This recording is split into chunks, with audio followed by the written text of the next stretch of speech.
GolfNewsRI presents the Golf Dudes Podcast.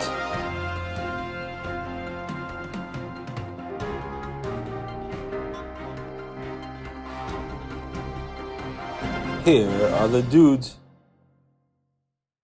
Hey, what is up, everybody? Welcome to another episode of the Golf Dudes Podcast. Happy Thursday, March 2nd. We are slowly, very slowly getting closer to the golf season. Of course, the snowstorm that hit us this past week didn't help, but it wasn't as bad as everybody predicted. It wasn't as bad as the weather people predicted. Shocking, you know. So here we are, Golf Dudes Podcast. Just me today, Joe Calabro. Again, hope everyone's having a great week. And this podcast is presented by Lynx Drinks. Lynx Drinks is best known, of course, for the transfusion in a can. There's 3 different flavors of transfusions. There's the regular transfusion, and there's the back 9 and the front 9. The front 9 has orange juice, and the back 9 is cranberry juice. So check that out at liquor stores and country clubs near you. And of course, this Golf News podcast streams on the GolfNewsRI podcast network, and that is sponsored exclusively by Vintage Cigar Bar and Club. So thank you to them. And of course, they also sponsor the Expand Your Brand podcast, which another big hit this week, and that podcast continues to grow. Really excited for that. So if you missed out on any of those episodes, check them out on golfnewsri.com and catch yourself up this weekend of podcasts. Make sure we are in your podcast rotation because that's where we want to be. We're also on Apple and Spotify. So if you just want to listen to the audio version of the podcast, that's fine too. So we're still looking at ways to advance those as far as actually doing something with them, putting content out of them. So we'll figure that out in the coming days. But that's where we are. We are on all different platforms now. So it's great. And thanks to everybody for your support through the process. So a couple of things going on. Obviously, a big story this week was Brad Adamonis getting to the Champions Tour event, the Color Guard Classic, which starts tomorrow. He tees off at 2:09 p.m. Tomorrow afternoon with David McKenzie and Brian Cooper. Don't know who those people are, but we know who Brad Adamonis is, so a huge deal for him. Congratulations to him. He won the Monday Q for the Color Guard Classic. He eagled the 18th hole. He knocked it in from the middle of the fairway, I believe, with a pitching wedge. I think it was like 137 yards out with a wedge, and he knocked it in the hole for an eagle on the par 4 18th hole. And so if he had made birdie, he probably still would have won. I mean, he probably still would have gotten into the tournament, but it certainly would have been a lot tighter, potentially a playoff. So the eagle was clutch, and congrats to him. It was great to talk to him last summer as he put that clip out on social media. And hopefully he'll be back on our island this summer at the Challenge Cup event or whatever it may be. So congrats to Brad. We'll be watching this weekend. It should be really cool. There's actually 3 Rhode Islanders in the field at the Color Guard Classic. Obviously, Adamonis, then Billy Andrade is playing, and also Brett Quigley. So a Rhode Island flavor to the Color Guard Classic this week on the Champions Tour. I know they've been tweeting out today. They're in Tucson, Arizona, and it actually snowed there. And today was the Pro-Am. Again, Champions Tour events are 3 rounds, like live. They go from Friday to Sunday. So today was the Pro-Am, and it got snowed, and it snowed. So they're on delay in the Pro-Am for whatever that's worth. But a really excited week at the Champions Tour, and for Brad Adamonis, hopefully he makes something of it and make a cut. Get something significant and go from there. So who knows? Maybe even being intentional. Obviously, it's a great field with Furyk and Freddie Couples and others. But good for him. Exciting Monday Q. Got all the Monday Qs. They're great. So there's that. So we'll be watching obviously that this week. Obviously, Bay Hill is going on as well. That's underway as we speak. And of course, when you think of Bay Hill, it's been cool to see some of the tweets, the Arnold Palmer Invitational of course, is the name of the tournament, and named after the legendary Arnold Palmer.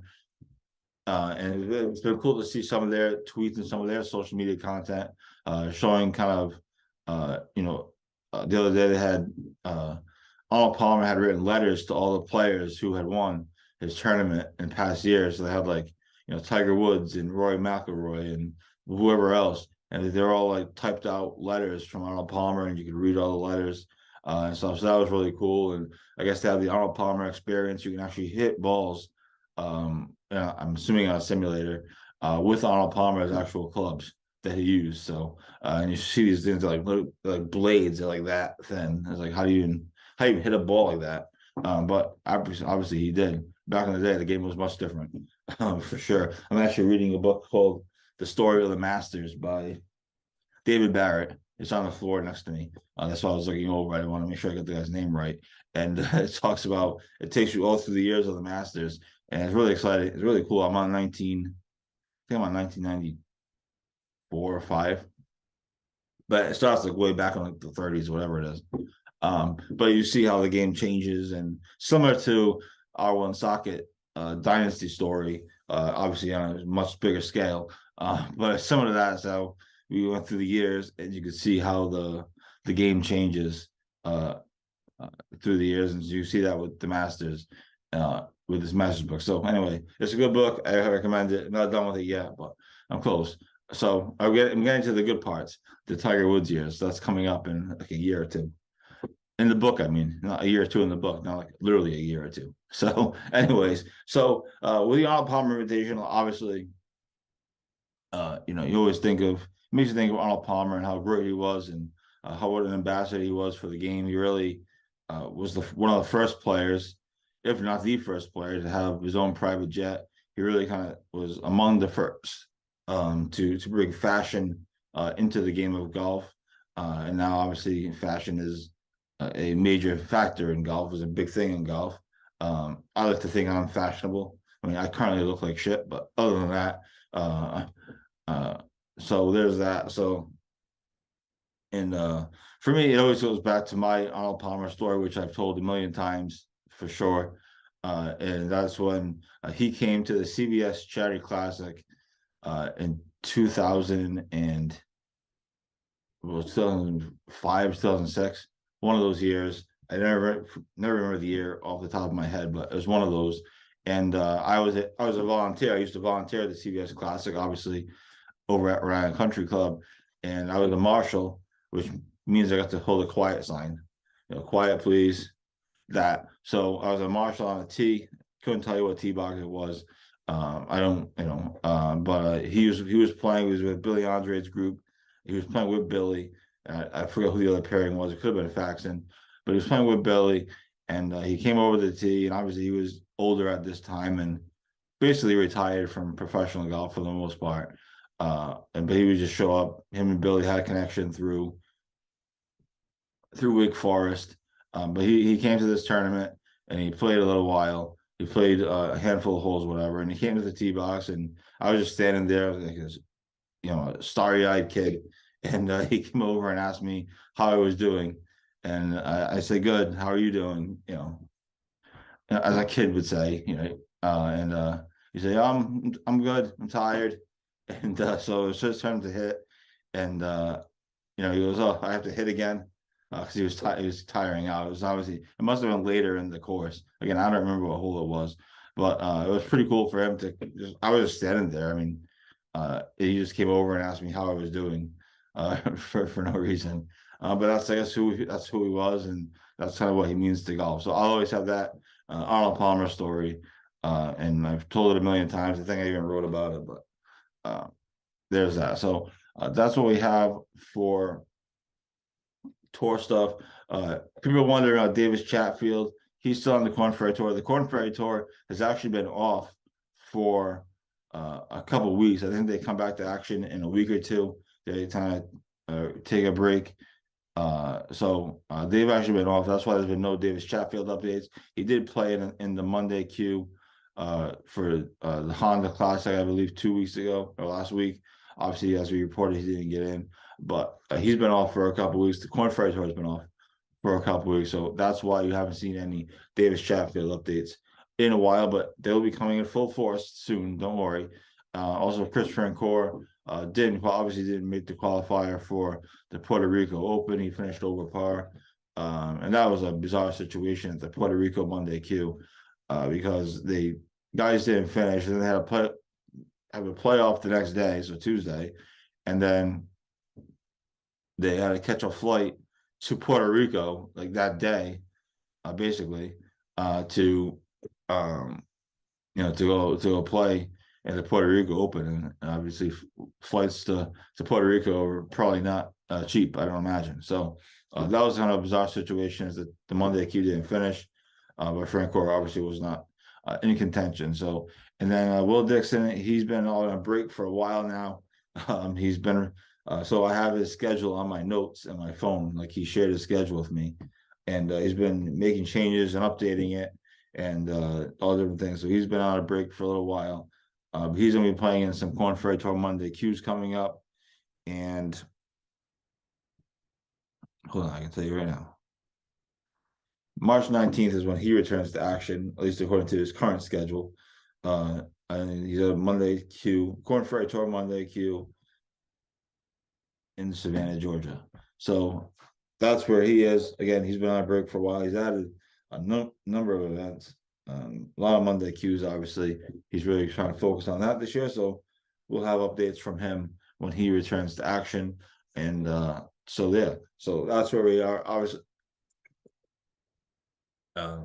that's kind of the scene on the professional world. Obviously, the big news coming this week from the PGA Tour, that they are changing, they're kind of changing their whole tour format around for the 2024 season. Kind of bizarre. They're taking some of the elevated events, and they are, they're reducing the field sizes. There are going to be no cut events, summer to live, to try to keep these guys all playing together and keep star players around longer. It'll be interesting to see what it looks like. I'm kind of split on the decision, as I can see it both ways. I like the cuts because I think making, for some of these guys, making a PGA Tour cut is a big deal. And obviously for the star players, the Justin Thomases, the Jordan Spieths, and those guys, just making the cut obviously is not very good. But for some guys, making the cut is a big deal, and they'll still have that in the non-designated events. But then you look at the non-designated events, and what does the field look like? Perfect example was the Honda Classic last week. Obviously, it was a great finish and a great win for Chris Kirk, and a great story. A guy who took a leave of absence from the tour a few years ago to fight alcoholism and addiction, and he's worked his way back up. And he's afterward he said, "Thank God for my sobriety," whatever it might be. So obviously it was a great story, but the field was terrible. I don't know that anybody really watched. So apparently, according to the ratings, more people watched the Honda Classic than Live. Take that for what you will. So it will be interesting to see how it all plays out. I know there's a lot of mixed reaction, a lot of people bashing the tour for kind of turning into Live golf. Because obviously that's what Live does. They have no cuts. So it will be interesting to see what happens. I know a lot of the players are reacting to it this week at Arnold Palmer and their press conferences and such. And Max Homa had a 4-minute whole speech on it, type of thing. So we'll see what happens with it. It's interesting, but if the PGA Tour feels like this is what they need to do, then that's what they need to do. It's amazing how in just a little over a year or so, Live has already had a major impact on the game of golf. So obviously the PGA Tour is feeling threatened. There's competition now. The legal stuff aside, which I just don't have the patience for. We'll report it if the final verdict is announced, I guess. But Live is providing competition, and it's changing the PGA Tour. We'll see if it's for the better.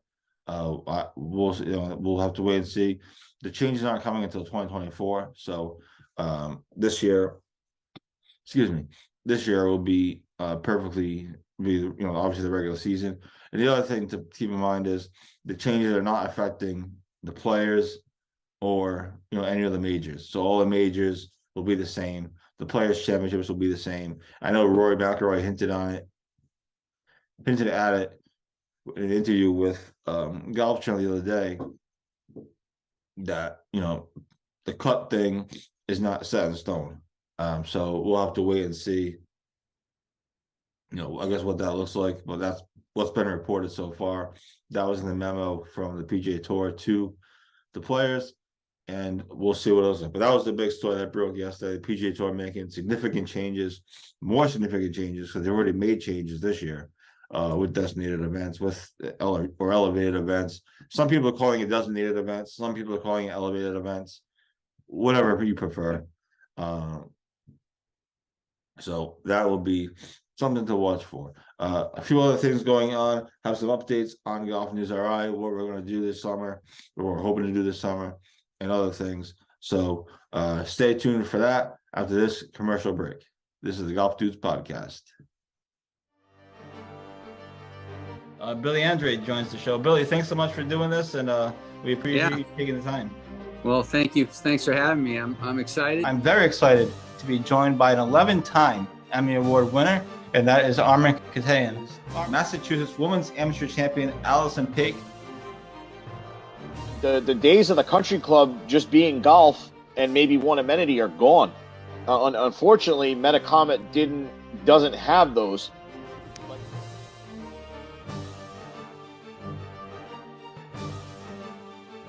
He has a very rare condition called kyphoscoliotic Ehlers-Danlos syndrome. And at the time of diagnosis, there was only 60 documented cases in the world. I mean, we legitimately played the last 4 holes at Newport National. You could not see 50 yards.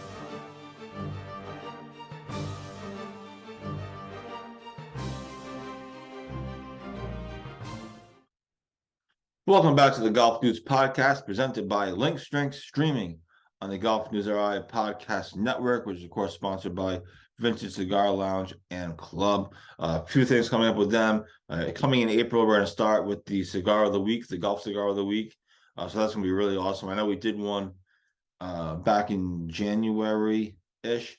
Early January, we did a Golf Cigar of the Week just to kind of test it out, give it a test run. It did really well. People were excited about it. So we're going to bring that up in April, starting in April. I don't have an exact date for you, but it'll be up kind of first thing Monday morning every week.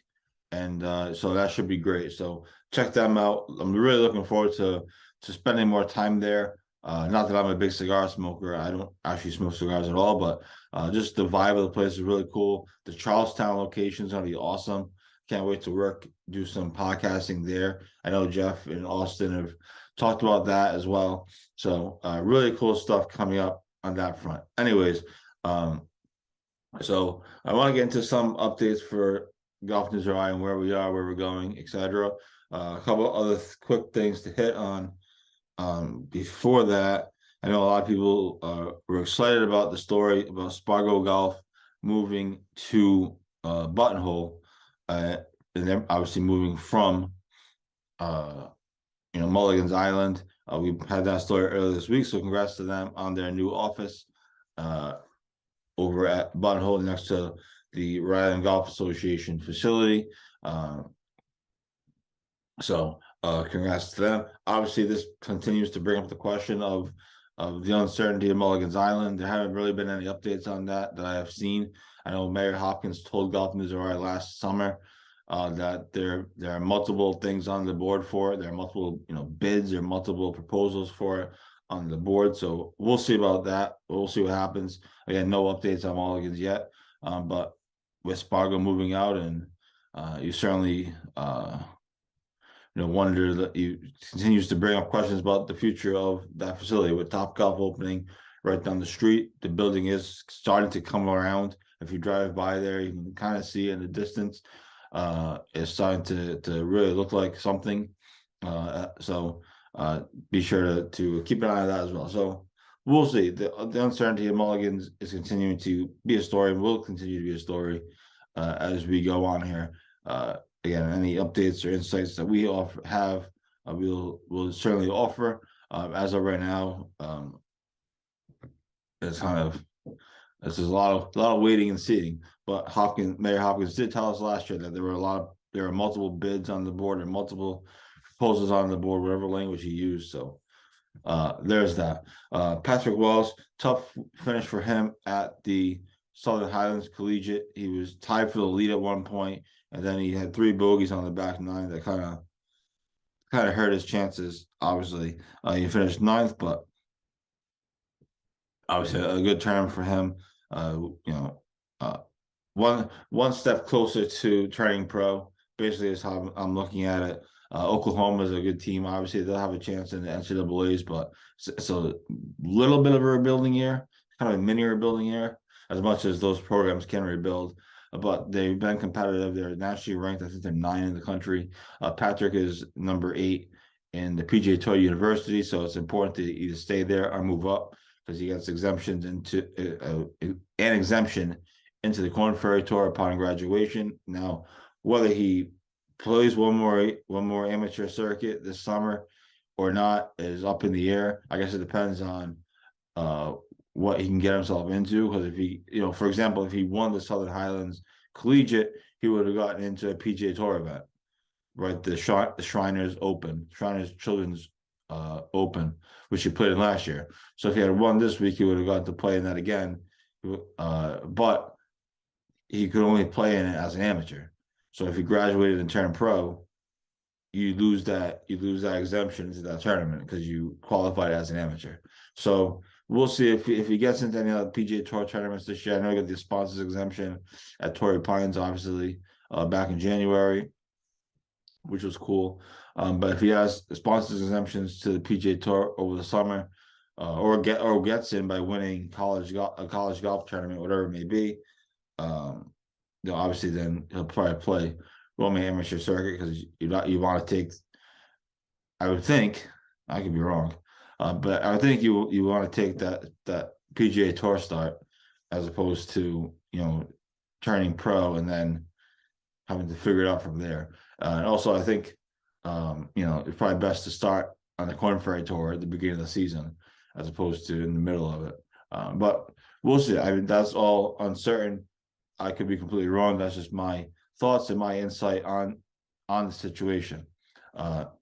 Andrew O'Leary is also training pro, like he told us in his interview earlier this year, or he maybe even dating back to early last year, whatever it was.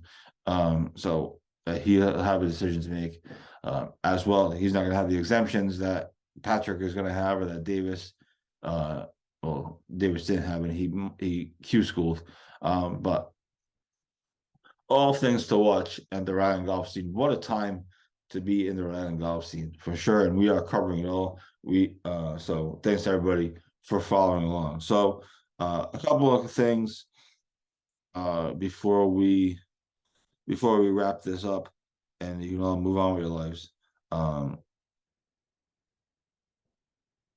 a couple of things. Thanks everybody for supporting the Expand Your Brand podcast. It's going really well. They have hopefully they're hoping to get, I don't want to throw anybody under the bus here, but they're hoping to get a few big time guests on the show, kind of sort of celebrities, if you will. So stay tuned for that. They've had some connections, they made some connections, and so stay tuned to their next few episodes. I'm going to be on the show eventually when I get myself down there, but I haven't been able to get there yet. So thanks for supporting the Expand Your Brand podcast, as well as the Golf Dudes podcast. I think it's been really exciting. We're hoping to add another podcast or two or more.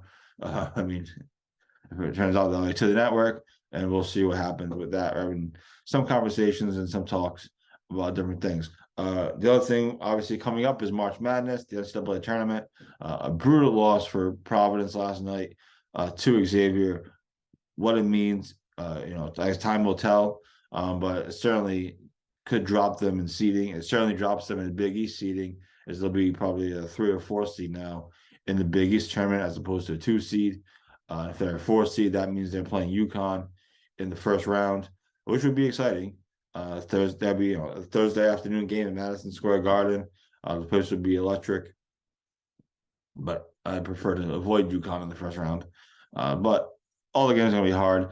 What it means for the NCAA tournament, I don't think they're going to get better than a 7 seed unless they win the Big East tournament, right? Unless they go on to win, the Big East tournament next week, then obviously that changes things. But I don't think they're going to get better than a 7 seed. Could be 8 or 9 seed, and then we're back to normal for PC basketball. But brutal loss last night, and I'm still recovering from it. Hopefully, I can win on Saturday and see what happens. With that said, we're hoping to do NCAA tournament bracket or NCAA GolfNewsRI bracket challenge type of thing. It's going to be set up online, obviously. So we'll send out invites as soon as we have that all put together. I don't know what we're going to do it through yet. Probably either ESPN or I think Yahoo still does one. So probably one of those types of things, maybe even CBS. One of those three, CBS, Yahoo, or ESPN, obviously. So we're hoping to do a GolfNewsRI bracket challenge thing for everybody. I think this is all somewhat tentative, but I think obviously it's going to be free to play, and the winner will get some GolfNewsRI merchandise or something along those lines. We'll figure something out, but maybe like a golf round or something with us. I don't know why anybody would want to win that, but hey, it is what it is. So stay tuned for that. We'll announce that basically as soon as the brackets are announced, which is obviously on Selection Sunday. So stay tuned for that stuff. We're still putting that together. We're also looking into doing a GolfNewsRI season kickoff party. Not really even a party. It's really just a get together type of thing, just to get people together and kind of a meet and greet type of thing. Get some of our advertisers out there. So we'll keep you posted on that. Could be early April, could be Masters Week, early April. So we'll have that coming up hopefully soon. We're trying to do something along those lines. Not anything major. It's not gonna be some crazy bash. It could turn into that, but that's kind of things that we are looking forward to. So we have the bracket challenge and the hopefully the kind of season kickoff party. So there is all of that. A few other things. Obviously, this weekend we're obviously watching the PGA Tour and the Champions Tour. Really exciting stuff. URI Golf is starting in a couple weeks, so they'll to get into the mix. Hopefully, they can make an NCAA tournament run. I'm really excited for URI Golf. I think they're going to have a really good year. They have a really good team, and so I'm excited to see what they can do this year. But they'll be starting soon, believe it or not. So that's kind of what we have going on. Obviously, continue to follow our content. We have the best golf content in the state, probably in the region, as far as real news. Still sitting on one big story that I'm waiting on, but obviously we broke a handful of them with pros moving and Northeast Golf Company taking over Bristol Golf Course, which is really exciting for them. And the Spargo story was a big deal the other day. That did really well. So obviously they have a great following, and they're a big supporter of us. So thank them for that. But so that's what we have going on. Thanks everybody for tuning in. Stay tuned all weekend long. Obviously, you have the pro stuff covered. The Arnold Palmer Invitational at Bay Hill, the Color Guard Invitational in the Champions Tour, Brad Adamonis, Billy Andrade, and Brad Quigley, and a few other things. We also do want to tell you about we're continuing to support the Callahan family in the Chase for a Cure tournament. We reported earlier this week, or we put a story up earlier this week on the third version of that tournament. They're going back to Valley, and the tournament is going to be on. Hold on, May 22nd. Sorry, The Chase for a Cure tournament is May 22nd. We're going to have Michael Callahan on the show again in the next couple of days to a week. So we'll hear from him, get an update on young Chase, and talk about the tournament. They were at Crystal Lake last year. They're going back to Valley this year. So we're continuing to support the Chase for a Cure tournament. I don't know that we'll be playing this year because I'm actually getting married later that week. So that would probably not be a great look. But hey, you never know. Never say never.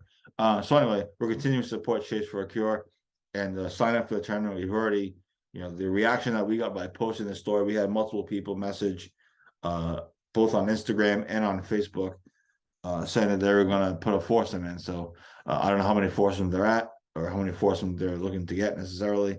But I think through our article, we've at least contributed a couple. At least that's what people said they were going to do. So we'll see. So anyway, support that tournament, sign up, put a foursome together at the Valley. It's a great place. They're kind of rebuilding their brand, rebuilding their membership after obviously a couple of years of uncertainty, and the club again was basically sold, but then the deal fell through as we reported, and so continue to support Chase for a Cure. It's a great cause, great tournament for a great cause, and sign up for that. You can find the link to sign up in the article on our website. So, and we'll share it again over the next couple of days to a week as well. That way it'll keep popping up. But there's that. The other thing is Northeast Golf Show coming up in a couple of weeks. We do not have a booth this year. There will be no GolfNewsRI booth this year, but we will be there. I'll be there at least 2 to 3 days at the show, probably doing some sort of podcast, some sort of content, and obviously making connections myself and walking around seeing everybody. So we won't have a booth this year, but we will be there. I'll be decked out in GolfNewsRI stuff. We have all kinds of hats now, which is really exciting. We have shirts and sweatshirts and all other stuff. So I'll be completely decked out in GolfNewsRI stuff. So you can't miss me. I'll be a walking billboard. So check us out. If you see us, say hi. But I know tickets are going on sale for that in a few days. And Greg Sampson is going to come on the podcast, hopefully sometime next week, to kind of preview the show. So that's what we got. So anyways, with all that said, all those announcements, content announcements, other stuff announcements, we're really excited for the summer. Really excited to do more content, golf content over the summer. Jeff is really excited to kind of get going with that, with video content on the course with some of these top amateurs, Austin and others. So we're really excited to see what we can do as far as that goes. So we're inching closer. It's a long way. It still feels like it's a ways away, but the NCAA tournament's coming up, and that goes by fast, as we all know. It feels like it starts and then it's over, basically. So, and once the NCAA tournament is over, that means it's Masters Week, and then we're in full swing here in golf season. So exciting stuff coming up. Thanks to everybody for continuing to follow. Please continue to like and follow our page and follow our Twitter feed and our Instagram account as we continue to produce content. It's super important to get those likes and follows. So thank you to everybody. And obviously subscribe to our pretty much daily e-blast. We don't send necessarily every single day, but for the most part, we send it daily, especially during the season. It goes out daily. So you want to do that. You want to sign up for all that stuff. It's all free, no charge. So continue to sign up and follow. So thanks everybody for tuning in. Have a great rest of your weekend. Stay tuned to GolfNewsRI all weekend long for all your coverage of pro golf. Obviously, it's a big pro golf weekend, and everything else that goes on locally. So this is the Golf Dudes podcast. Have a great weekend, everyone.